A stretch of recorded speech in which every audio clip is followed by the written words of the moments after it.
Hello दोस्तों, आप सभी लोगों का डीएलएड सेकेंड सेमेस्टर की मैथ क्लास में स्वागत है। देखिए, आज की क्लास में आप लोग चैप्टर नंबर 7 क्षेत्रफल को पढ़ने वाले हैं। देखिए, पिछली क्लास में आप लोगों ने वृत्त पर आधारित प्रश्नों को देखा था, जिसमें आप लोगों ने वृत्त के क्षेत्रफल से रिलेटेड क्वेश्चन को देखा था। तो आज की क्लास में आप लोग घन पर आधारित प्रश्नों को देखने वाले हैं। तो आज की क्लास भी बहुत ही इंपॉर्टेंट क्लास होने वाली है पिछली क्लास की तरह। तो देखिए, क्लास को स्टार्ट करने से पहले जिन लोगों ने अभी तक चैनल को सब्सक्राइब नहीं किया है, कृपया आप लोग चैनल को सब्सक्राइब कर लें और देखिए ज़्यादा से ज़्यादा शेयर कीजिएगा, जिससे कि ज़्यादा से ज़्यादा लोग जुड़ सकें। तो ज़्यादा टाइम ना वेस्ट करते हुए करते हैं आज की क्लास को स्टार्ट। तो देखिए, क्लास को स्टार्ट करने से पहले हम लोग देखते हैं आज की क्लास में आप लोगों को पहले ही बता चुका हूँ कोई कौन सा टॉपिक पढ़ने वाले, घन टॉपिक पढ़ने वाले। तो सबसे पहले घन आपको पता होनी चाहिए। घन आप जैसे आप एक वर्ग बनाएंगे, ये क्या होता है, जिसकी सभी भुजाएं बराबर हों, ठीक है, तो उसको हम लोग क्या कहते हैं, वर्ग कहते हैं। इसी तरह आप लोग दो वर्ग बना लीजिएगा। जैसे हमने यहाँ पर एक वर्ग बनाया, एक वर्ग ये बना दिया। अब इसके कोने से कोना मिला दो, ठीक है, तो ये क्या बन गया, आपका घन बन गया, ठीक है, जिसकी सभी भुजाएं क्या हों, बराबर हों।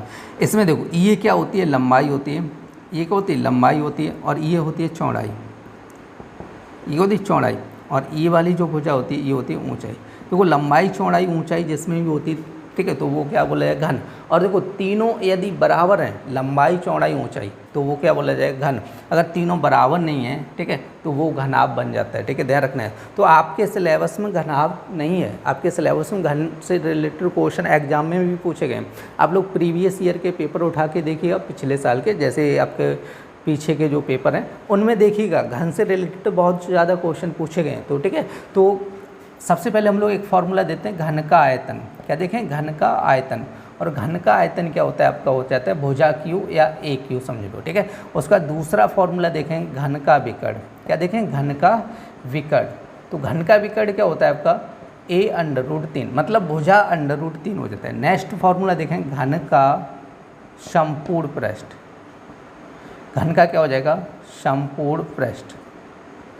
संपूर्ण पृष्ठ का क्षेत्रफल देखना है, तो ये हो जाता है आपका। देखो, घन में कितनी सतह होती हैं, देखो 6 सतह होती हैं। जैसे एक तो ये बाहर, एक पीछे 2, एक ये 3 और एक ये 4, ऊपर वाली 5 और नीचे 6, ठीक है। कितनी सतह होती हैं, 6, तो ये हो जाएगा 6a², ठीक है। तो घन से रिलेटेड आपके ओनली 3 फॉर्मूले हैं और इन्हीं 3 फार्मूलों पर बहुत छोटे छोटे आसान से क्वेश्चन हैं, ठीक है। तो आप लोग इनको नोट कर लीजिएगा और उसके बाद हम लोग देखते हैं क्वेश्चनों को।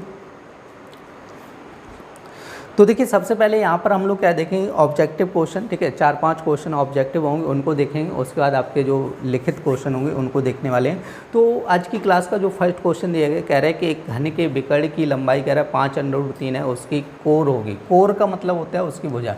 तो घन के विकर्ण की लंबाई दी गई, क्या दी गई, घन के विकर्ण।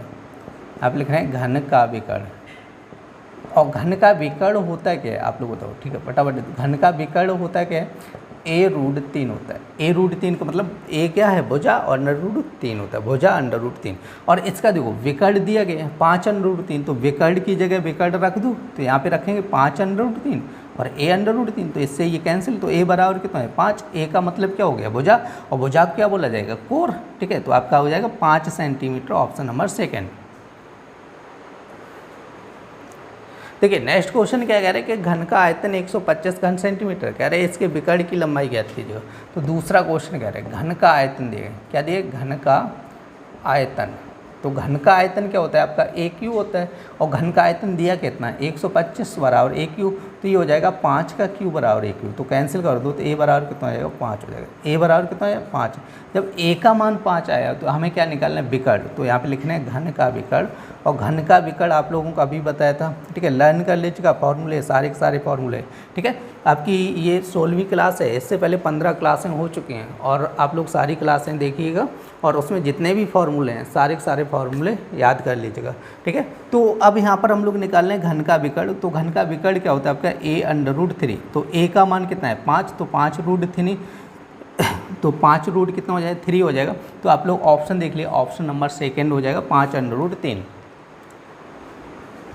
देखिए, नेक्स्ट क्वेश्चन क्या कह रहा है कि एक घन के कोर कह रहा है 6 सेंटीमीटर है, इसका आयतन ज्ञात कीजिए। तो घन के कोर का मतलब इसकी भुजा दी गई है, a बराबर कितनी दी गई, 6 सेंटीमीटर। और हमसे पूछा घन का आयतन, तो घन का आयतन निकालना है, कितना हो जाएगा, घन का आयतन हो जाता है आपका a³ का मतलब हो जाएगा 6 का क्यूब, 6 का क्यूब हो जाएगा 216 और ये हो जाएगा घन सेंटीमीटर। क्या हो जाएगा? घन सेंटीमीटर।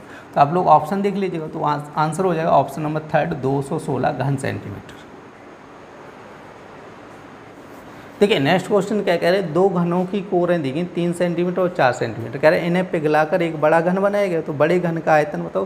देखो हमेशा ध्यान रखो, देख जैसे दो छोटे छोटे घन होंगे उनको पिघलाया गया, बड़ा घन बनाया गया, तो आयतन का मतलब एक तरीके से समझ लो उसका वजन समझ लो। जैसे दो घन है, उनका वजन है 3 किलोग्राम और कितना है आपका 4 किलोग्राम। यदि इनको पिघला के जब बनाया जाएगा तो इनका वजन भी कितना रहेगा, वो 7 किलोग्राम जोड़े नहीं जाएगा। तो आप लोग समझ लो, हम क्या करेंगे, दोनों का अलग अलग आयतन निकालेंगे और उसके बाद दोनों को ऐड कर देंगे, ठीक है। जो भी आयतन दोनों को जोड़ने पाएगा वही आयतन क्या हो जाएगा, बड़े घन का आयतन हो जाएगा। क्लियर हुआ होगा। अब हम लोग करने वाले हैं, तो देखो यहाँ पर घन की दो कोरें दी गई, तो मान लो R1 बराबर 3 सेंटीमीटर और R2 बराबर 4 सेंटीमीटर, ठीक है। देखो ऑब्जेक्टिव क्वेश्चन है, तो आप चाहो इसको सॉल्व भी नहीं करो, डायरेक्ट भी कर सकते हैं, लेकिन हमें आपको समझाना है इसलिए हम लोग सॉल्व करेंगे, ठीक है। तो देखो यहाँ पर आपकी भुजाएं दी गई आपकी 4 सेंटीमीटर, A1 लिख लो, A1 बराबर 4, A2 बराबर, ठीक है, A1 बराबर 3, A2 बराबर 2 सेंटीमीटर भुजाएं दी गई, ठीक है। अब हमें क्या निकालें, इनका आयतन निकालें। तो आयतन के लिए हम लोग B1 मान के चलूँ, आयतन B1 इक्वल टू क्या होता है, भुजा क्यू होता है, तो A1 क्यू हो जाएगा। तो A1 का मतलब 3 का क्यू हो जाए, 3 का 9 या 27 हो जाए। इसी तरह B2 निकाल लें, तो B2 क्या हो जाए, A2 का क्यू हो जाएगा। A2 का मतलब 4 का क्यू, 4 चौको 16 चौको 64 हो जाएगा, ठीक है। अब हमें क्या करना है कि हमें बड़े घन का आयतन निकालना है। क्या निकालना है, बड़े घन का आयतन, बड़े घन का आयतन। तो दोनों का आप लोग जोड़ लीजिएगा, ठीक है। तो आपको हो जाए 27 प्लस 64, तो देखो यहाँ पे हो जाए 7 4 11, 1 6 2 8 और 1 9, 91 हो जाएगा। कितना हो जाएगा, 91 घन सेंटीमीटर आंसर हो जाएगा। तो आप लोग देख लीजिएगा ऑप्शन नंबर 4 आपका आंसर रहेगा 91 घन सेंटीमीटर। देखिए नेक्स्ट क्वेश्चन क्या कह रहे हैं, घन के आयतन का सूत्र आप लोगों को बताया, बहुत ही आसान सा क्वेश्चन है। आपका क्या हो जाएगा, फर्स्ट ऑप्शन A Q हो जाएगा। देखिए अब यहाँ से आप लोगों को क्वेश्चन जो है उनको सॉल्व करना होगा। कह रहे हैं एक घन की कोर, कह रहे हैं कि लंबाई कह रहा है 5 सेंटीमीटर, घन का आयतन ज्ञात कीजिएगा। तो यहाँ पे घन की भुजा दी गई, क्या दी गई, घन की भुजा। तो घन की भुजा क्या होती है, A होती है। A बराबर आपकी दी गई 5 सेंटीमीटर। हमसे क्या कह रहे हैं, घन का आयतन, घन का आयतन ज्ञात कीजिए। घन का आयतन क्या होता है आपका, भुजा क्यूब। तो भुजा का मान 5 का क्यूब, तो 5 का क्यूब हो जाए 125 घन सेंटीमीटर, ठीक क्या हो जाएगा, 125 घन सेंटीमीटर। तो ये था क्वेश्चन नंबर 6, तो आप लोग नोट कर लीजिएगा। देखिए नेक्स्ट क्वेश्चन क्या कह रहे हैं कि घन के विकर्ण की लंबाई इतनी है 6√3 और कह रहे हैं घन का आयतन ज्ञात कीजिएगा। तो क्वेश्चन नंबर 7, तो यहाँ पे लिखना है घन का विकर्ण बराबर कितना होता है, A√3 और घन का विकर्ण कितना दिया, 6√3 रख दीजिएगा। तो A 3 से 3 कैंसिल, तो A बराबर कितना है 6, A 6 आ गया। तो इसका मतलब इसकी भुजा पता चल गई कितनी सेंटीमीटर है, 6 सेंटीमीटर।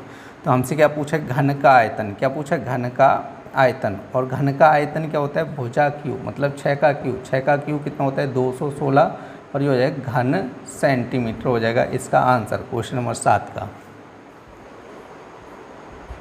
देखिए नेक्स्ट क्वेश्चन क्या कह रहे हैं कि आपका 20 सेंटीमीटर कोर वाले बड़े घन से कह रहे हैं 5 सेंटीमीटर कोर वाले कितने घन काटे जा सकते हैं। तो आप लोग हमेशा ध्यान रखना है कि इस टाइप से जब भी क्वेश्चन आए घनों की संख्या पूछेगी। क्वेश्चन नंबर 8 है, तो देखो आपका एक बड़ा घन है उसको काटा जा रहा है छोटे छोटे घनों में, तो यहाँ पे पूछे घनों की संख्या। तो जब भी आपको किसी की भी संख्या पूछी जाए तो जो बड़ी वस्तु होगी तो ऊपर रखना होगा बड़े घन का आयतन, बड़े घन का आयतन बट्टे छोटे घन का आयतन, ठीक है।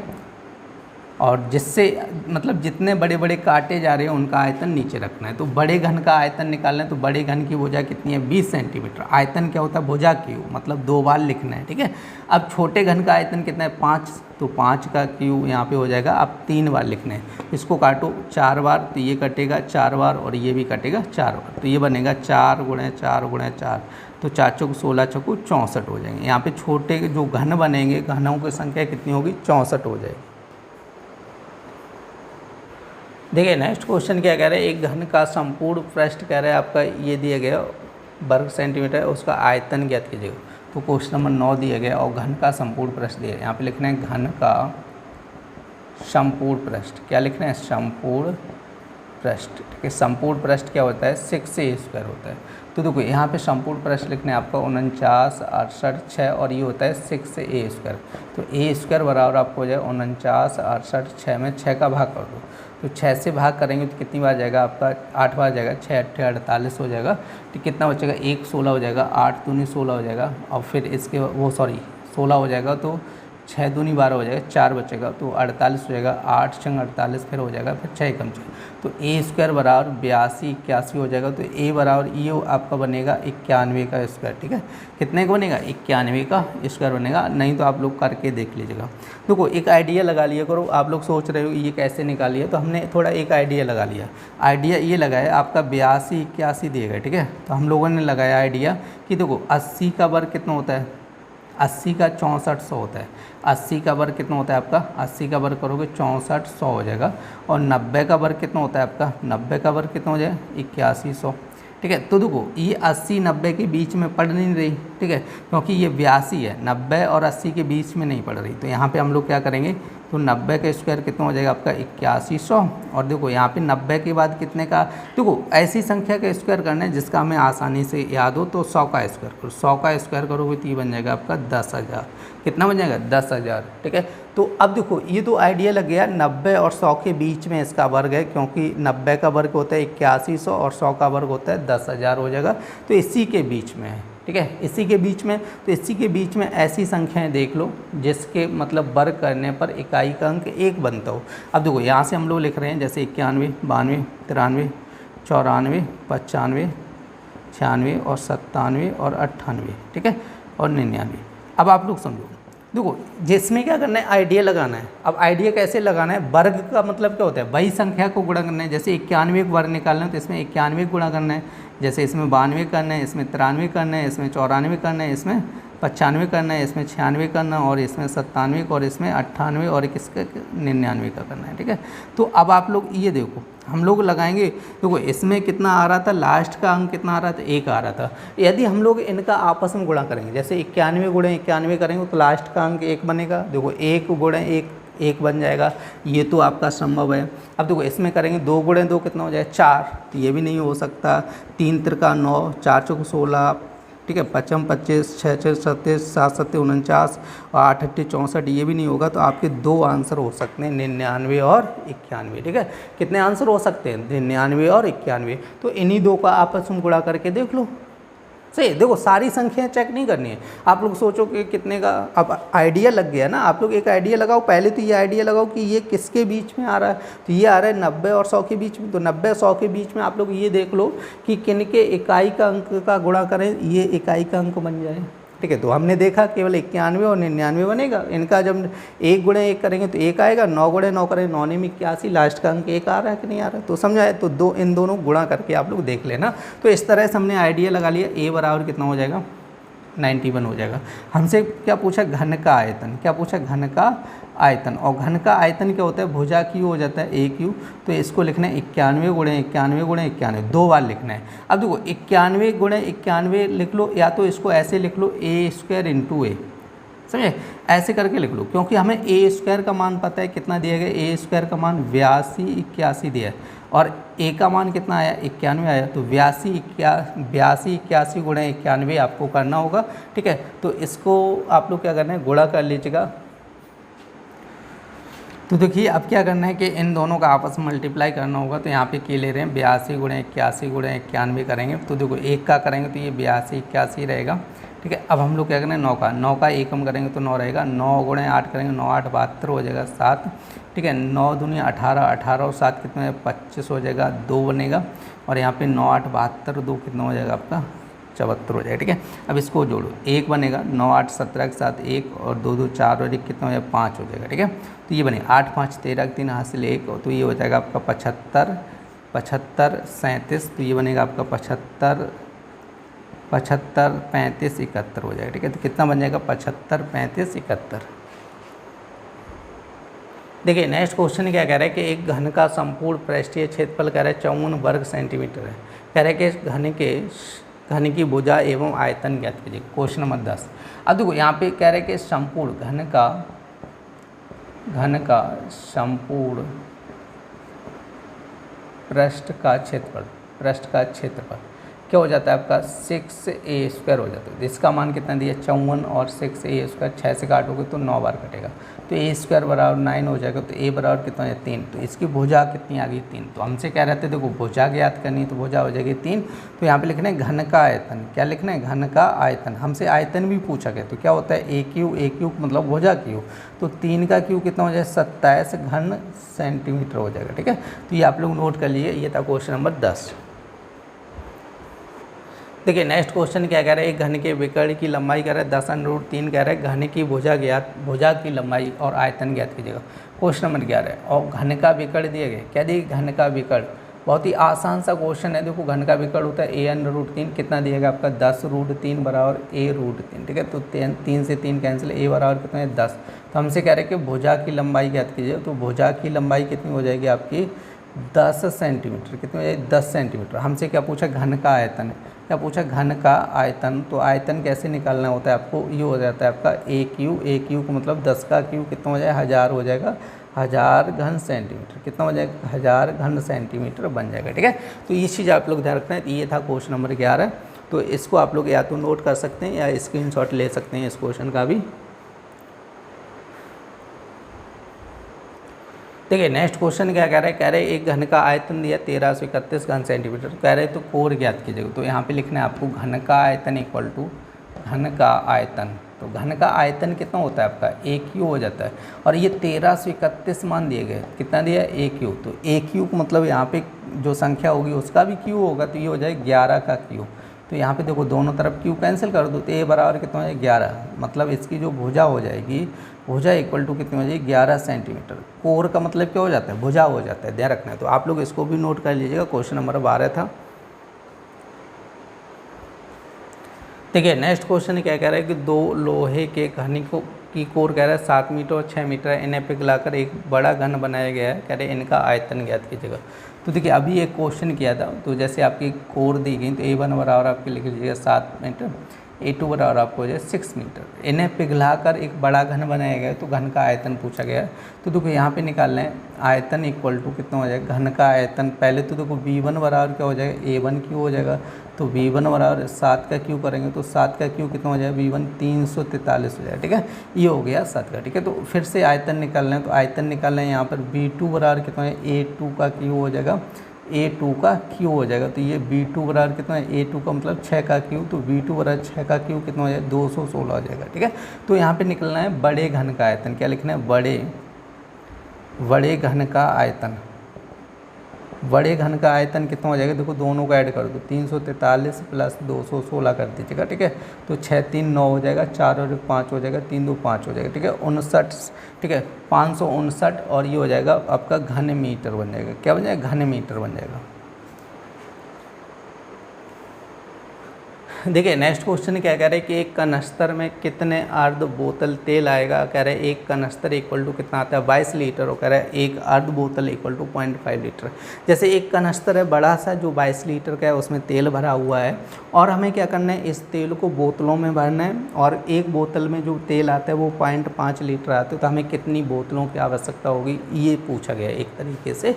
ठीक है, तो अब देखो यहाँ पे टोटल एक कनस्तर में तेल इक्वल टू 22 लीटर के दिया गया, तो यहाँ पे लिख लेना कुल तेल की मात्रा इक्वल टू कितनी दी गई है 22 लीटर दी गई। ठीक है, तो अब इसको डिवाइड करना है। ठीक है, और कितने भागों 0.5 लीटर में डिवाइड करना है, किसमें 0.5 लीटर में। तो हम लोगों के यहाँ पे आप लोग देखो बोतलों की संख्या लिख लो, या तो हमसे ये पूछा कितने अर्ध बोतल तेल आएगा, तो देखो यहाँ पे लिखना है अर्ध बोतल तेल इक्वल टू देखो 22/0.5। ठीक है, अर्ध बोतल का मतलब हो जाएगा आधी बोतल का मतलब 0.5 लीटर की बोतल होगी। ठीक है, आधा तेल होगा। अब देखो पॉइंट हटाएंगे तो ये हो जाएगा आपका 220/5, तो ये हो जाएगा 5 चौको 20, 5 चौको 20, तो इसमें आ जाएगा 44। ठीक है, तो यहाँ पे जो बोतलों की संख्या पूछेगी तो वो हो जाएगी आपकी 44। देखिए नेक्स्ट क्वेश्चन क्या कह रहे हैं कि 1 लीटर मिट्टी का तेल का दाम इतना है, तो कह रहे हैं 5 लीटर तेल का दाम क्या होगा। देखिए बहुत ही आसान सा क्वेश्चन, 2.25 लीटर का 1 लीटर मिलता है, हमें चाहिए 5 लीटर, तो 5 का गुणा करो, 5 गुणे 5 25 हो जाए, 2 5 दूनी 10, 2 12, 1 5 दूनी 10 और 11, तो ये 2 अंक वाला, ठीक है, तो 11.25 इसका आंसर हो जाएगा। देखिए आज की क्लास में आप लोगों ने घन पर आधारित प्रश्नों को देखा था। उम्मीद करते हैं आज की क्लास आप लोगों को पसंद आई होगी। यदि क्लास पसंद आई तो कृपया लाइक करें, और जिन लोगों ने अभी तक चैनल को सब्सक्राइब नहीं किया है कृपया आप लोग चैनल को सब्सक्राइब कर लें, और देखिए ज़्यादा से ज़्यादा शेयर कीजिएगा जिससे कि ज़्यादा से ज़्यादा लोग जुड़ सकें। फिर मिलते हैं ऐसी नेक्स्ट क्लास में, तब तक के लिए धन्यवाद।